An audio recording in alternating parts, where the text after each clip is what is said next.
আসসালামু আলাইকুম প্রিয় শিক্ষার্থীবৃন্দ।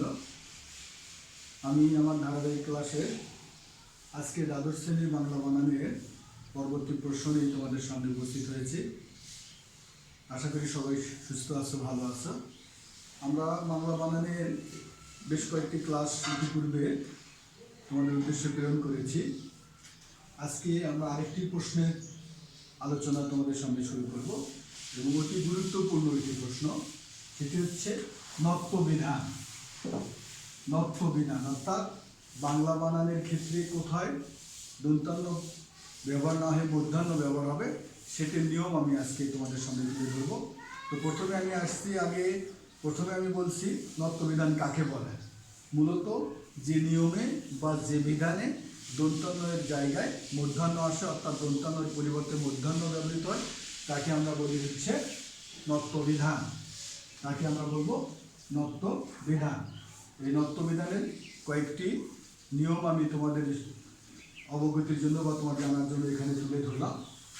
যে নত্যবিধান যেসব ক্ষেত্রে ব্যবহৃত হয় তার প্রথম নিয়মটি হচ্ছে রি, র, মূর্ধন্য স এর পরবর্তী দন্তান্নগুলো কী হবে, সবসময় মূর্ধন্য হবে। যেমন ঋণ, ঋর পরে এখানে দন্তান্ন ছিল, সেটা মূর্ধন্য হয়েছে। তারপর রর পরে এখানে মূর্ধন্য হয়েছে, এখানেও র এর পরে মূর্ধন্য হয়েছে, এখানে যুক্ত কর পরে মূর্ধন্য হয়েছে। অর্থাৎ এক নম্বর নিয়মে আমরা আলোচনা করলাম রি, র, মূর্ধন্য সে পরবর্তী দন্তান্ন মূর্ধন্য হবে। দুই নম্বরে আমি তোমাদের সামনে উপস্থাপন করতেছি টবর্গীয় শব্দ। অর্থাৎ টবর্গীয় শব্দের সঙ্গে যখনই কোনো দন্তান্ন যুক্ত হবে সেই দন্তান্নটা সবসময় মূর্ধন্য হবে। অর্থাৎ ট বর্গীয় যে সকল বর্ণ রয়েছে তার সঙ্গে যদি দন্তান্ন যুক্ত হয়ে কোনো বর্ণ গঠন করে তো সেই দন্তান্নটা মূর্ধন্য হবে। যেমন কণ্ঠ, এখানে ঠর আগে দন্তান্ন যুক্ত হয়েছে, তাই এটা বানানের নিয়মে যথারীতি মূর্ধন্য হয়েছে। যেমন লণ্ঠন, এখানে ঠর পূর্বে যে দন্তান্ন ছিল সেটা মূর্ধন্য হয়েছে। তারপর হচ্ছে দণ্ড, এখানে ড এর পূর্বে যে দন্তান্ন ছিল সেইটা মূর্ধন্য হয়েছে বাংলা বানানের নিয়ম অনুযায়ী। এরপর আমি 3 নম্বর নিয়মে আসছি তোমাদের সামনে। পর, পরা, উত্তর, চন্দ্র, নার, রাম ইত্যাদি শব্দের আয়ন শব্দের দন্তান্নটা সবসময় কী হবে, মূর্ধন্য হবে। অর্থাৎ আমি আবার বলছি, পর, পরা, উত্তর, চন্দ্র, নার, রাম ইত্যাদি শব্দের পরে যখন আয়ন যুক্ত হয়ে শব্দ গঠন করবে সেই আয়ন শব্দের দন্তান্নটা কী হবে, মূর্ধন্য হবে।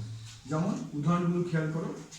পর শব্দের সঙ্গে এখানে আয়ন যুক্ত হয়েছে, যা হয়েছে পরায়ণ, এখানে দন্তান্ন থাকলেও এই জায়গায় তা মূর্ধন্য হয়েছে। একইভাবে রাম শব্দের সঙ্গে আয়ন যুক্ত হয়ে রামায়ণ শব্দটি গঠন করেছে, এখানকার দন্তান্নটা এখানে কী হয়েছে, মূর্ধন্য হয়ে গেছে।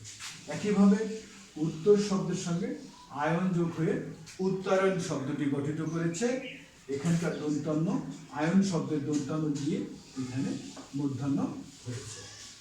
পরবর্তীতে আমরা বলতেছি 4 নম্বর নত্যবিধানের 4 নম্বর নিয়ম হচ্ছে প্র, পরা, পূর্ব ও অপর এর পরবর্তী অন্য শব্দের দন্তান্নটা সবসময় কী হবে, মূর্ধন্য হবে।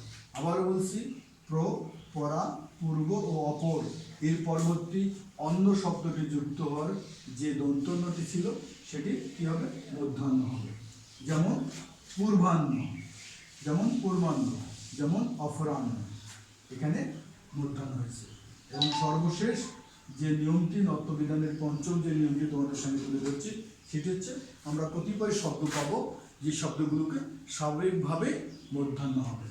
আবার বলছি যে নত্যবিধানের ক্ষেত্রে আমরা কতগুলো শব্দ পাবো যেগুলো স্বাভাবিকভাবেই মূর্ধন্য হবে।